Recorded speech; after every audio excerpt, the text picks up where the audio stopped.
Well, this is a new experience, standing in front of the camera instead of behind the keyboard on the forums. I'm here to do a small video which will hopefully appear on the new YouTube channel, which will be run by a couple of members from the Xbox official forums, and the videos on there will be content submitted by the users on the Xbox forums.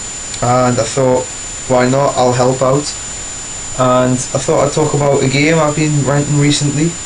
It's quite old now, considering it came out in January of this year, but I thought, hell, let's talk about it. And it's Bayonetta, the crazy Japanese hack and slash from Platinum Games. And to say Bayonetta is crazy is a bit of an understatement. It's more like your mental man at Christmas when she's acting with Sherry. And that would probably be the best review of the game I could muster, but instead, for you lucky people, I will jump in a little bit more detail. Now, hack and slash isn't really my thing. I'm more of an RPG, first person shooter type of guy, or kid, and I don't often play hack and slash after being vastly disappointed by Devil May Cry 4, but I thought, I've signed up for the film, give Bayonetta a go. I've always wanted to play it, and this game pretty much turned my opinion on the hack and slash genre on its head, span it around, and then bitch slapped it with some hair. And I've got to say, this is one of the most fun 360 games I've played in such a long time. It's 100% unadulterated fun. That's not dirty fun, it's fun. The gameplay is, it's magnificent. It's fast, stylish, it's solid, it feels satisfying to play. Not in that way either. It's a fantastic hack and slash game, and I get kind of speechless when trying to describe the game and review it, but this honestly is one of the best games I've played in such a long time. It's so much fun. I'm going to try and describe somewhat of the story. You play Bayonetta, who is a witch who has been awoken after 500 years of slumber. There's a deeper story to this, but I'm going to try and keep it short. And you're pretty much just trying to recover your memories. And this ensues, I think it's about 10 to 15 hour campaign of a number of levels, which are all quite long. And there is some little elements of backtracking, which can get a little bit repetitive, but for the most part it's fine.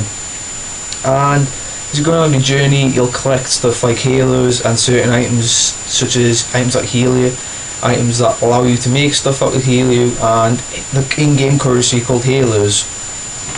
The halos can buy you new accessories which alter the gameplay slightly, and weapons and techniques. But the main thing that really seems to grab everyone about this game is the craziness of the attacks. Now, Bayonetta can use her hair as a weapon, and in fact her clothing is her hair. It covers her body, so when she does these special attacks, she's sort of naked for a brief period of time, but she's like, her nipples and stuff are covered, and in some parts of the game sort of makes comedy value of this by covering her parts with something a bit more funny, especially towards the end. There's a part where there's lights like sort of covering her. It makes a bit of a laugh, but apart from, I'm sounding like a pervert now, apart from that, this game will be one of the most fun experiences you have on your 360 in 2010. I can pretty much guarantee it. And the reason why it's so fun is perhaps the charm of the character, even though she does do a lot of sort of sexual poses and shit, which is kind of weird, but we'll pass on that, but it's still extremely fun. Gameplay, so like I said, fast, solid, it's brilliant. It's got a lot of substance, a lot of replay value. The boss fights, big, epic, typical Japanese, that's what we love. Now, one of the most surprising things about Bayonetta is it has certain different parts of the elements from old arcade games like Rad Racer. There's a small sequence in where you're driving a bike down the road, and it really does feel a bit like Rad Racer. And towards the end of the game, you're riding a missile, and it really does feel like playing Galaga again, or another shmup as they're called. And this really does sort of give you a little nostalgic buzz. and it really does increase the fun factor of Bayonetta.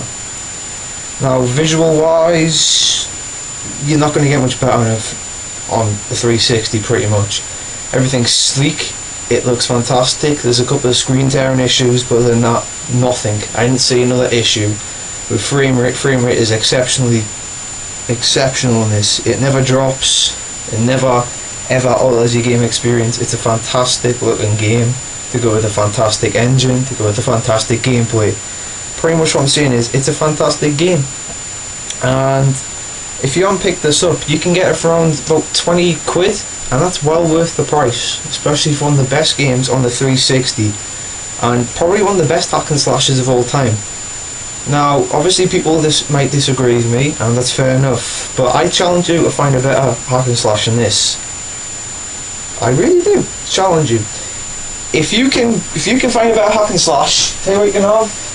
You can have a Frank Lampard sticker, yeah, or perhaps a Kaka sticker. Challenges out there. Overall, I'm gonna have to say this game is pretty epic. It doesn't sacrifice anything. It manages to blend style and substance perfectly together in one hell of a fun package. And that's Bayonetta. And this video is quite slapdash because I'm making tea, I'm cooking tonight. So anyway, check back soon for more.